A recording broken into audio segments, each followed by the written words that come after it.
Hi friends, அனைவருக்கும் இனிய காலை வணக்கம். இன்னைக்கு வேலை கிச்சன் கலாட்டால் வேலை தொடங்கியாச்சு. கிச்சனில் காலையில் வேலை பரபரப்பாக பார்க்குறது உண்மையிலே கலாட்டா தான். எதை பண்ணுவோமா அதை பண்ணுவோமான்ற அறக்க பறக்க செய்யணும். டிஃபன் மட்டும் செய்கிறது ஈஸி தான், ஆனால் லஞ்சும் சேர்த்து செய்யணும் பார்த்திங்களா, அது ரொம்ப ரொம்ப ரொம்ப கஷ்டம். பிள்ளைகளுக்கு என்ன பிடிக்கும் என்ன பிடிக்காது அப்படி இப்படின்னு எல்லாம் பார்த்து அபாடி சமைக்கிறதுக்குள்ளே போதும் போதும்னு ஆயிரும். எதை முன்னாடி வைக்கணும் எதை பின்னாடி வைக்கணும், இந்த அடுப்பை வேஸ்ட் ஆக்கக்கூடாது, அதில் ஏதாவது தூக்கி போடு அப்படின்னு நிறைய நம்ம யோசனை பண்ணி காலையில் யோசனையும் வேலையுமா பரபரப்பாக இருப்போம். எல்லார் வீட்லேயும் இது நடக்கிறது தான், எங்கள் வீட்லேயும் அதே தான் மக்களே. சரி, இன்றைக்கி என்ன சமையல்னு பார்த்துக்கலாமா? கொஞ்சம் அரிசி மாவு இருந்துச்சு. அரிசி மாவு இருந்தேன்னா என்ன பண்ணேன், அதோட கோதுமை மாவையும் கொஞ்சம் கரைச்சி ஊற்றியாச்சு. ஏன்னா 3 பேருக்கு அந்த மாவு பத்தாது. காலையிலலாம் எங்கள் ஊரில் மாவெல்லாம் வாங்க முடியாது. அதனால் என்ன பண்ணேன், கோதுமை மாவை போட்டு அதோடு சேர்த்து கரைச்சி தோசை ஊற்றியாச்சு. அரிசி மாவு கோதுமை மாவு தோசை.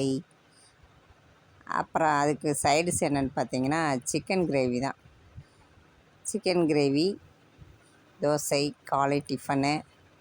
மதியானம் லஞ்ச் என்னென்னு பார்த்தீங்கன்னா சௌச்சௌ கூட்டு, பாசிப்பருப்பு போட்டு சௌச்சௌவை கூட்டு வச்சிட்டேன். அதுக்கு காய்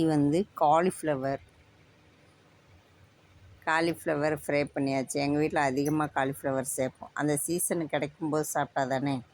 அதனால் காலிஃப்ளவர் சந்தையில் இருந்துச்சுன்னா வாங்கிட்டு வந்துடுவோம். அதுக்கப்புறம் அதெல்லாம் ரெடி பண்ணிவிட்டு என் மகனுக்கு அந்த பருப்பில் கொஞ்சம் நெய்யை விட்டு,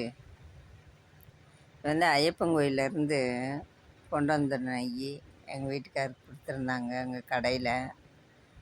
அதை என்ன பண்ணுறதுன்னு தெரியாமல் சாமிக்கிட்டே வச்சுருந்தேன். அப்புறம் எங்கள் மாமா சொன்னார் சாப்பாட்டில் கலந்துக்கலான்னு சொல்லவும், சரி ரைட்டு, நான்வெஜ்ஜில் கலக்காமல் இது பருப்பு சாதம், இதில் கலந்து கொஞ்சம் பிரட்டி என் மகனுக்கு டிஃபனை கட்டிட்டேன். ஒரு சில விஷயங்கள்லாம் செய்யும்போது பயந்துக்கிட்டே செய்கிறாப்புல இருக்குல்ல மக்களே, உண்மைதானே? உண்மைன்னா கமெண்ட் பாக்ஸில் சொல்லுங்கள்.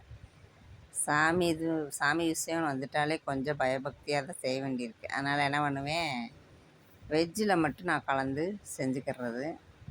இன்னும் கொஞ்சோண்டு இருக்குது, ஒரு 2 ஸ்பூன் தான் இருக்கும். அவங்க கொடுத்ததே ஒரு 5 ஸ்பூன் தான். ஓகேவா மக்களே? அதுக்கப்புறம் பார்த்தீங்கன்னா சாப்பிட அக்கா கிளம்பிட்டேன். மருந்து மாத்திரையெல்லாம் சாப்பிட்டுட்டு காலை டிஃபனை முடிச்சிடலான்னு சாப்பிட கிளம்பிட்டேன். அதுக்கப்புறம் தான் கீரையவே கீரையை ஆஞ்சி வச்சுருந்தா டக்குன்னு நம்ம காலையில் செய்யலாம். ஆஞ்சி வைக்காம விட்டுட்டேன்னா, அதனால் என்ன பண்ணேன், எல்லோரையும் கிளப்பிட்டு அதுக்கப்புறமா கீரையை கடைஞ்சேன்ப்பா.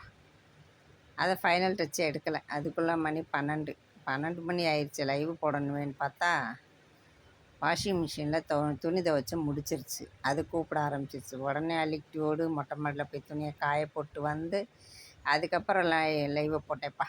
12:15 ஆயிடுச்சு. ஓகே, வீடியோ பிடிச்சிருந்தா லைக் பண்ணுங்கள், மறக்காமல் சப்ஸ்கிரைப் பண்ணுங்கள். பாய்.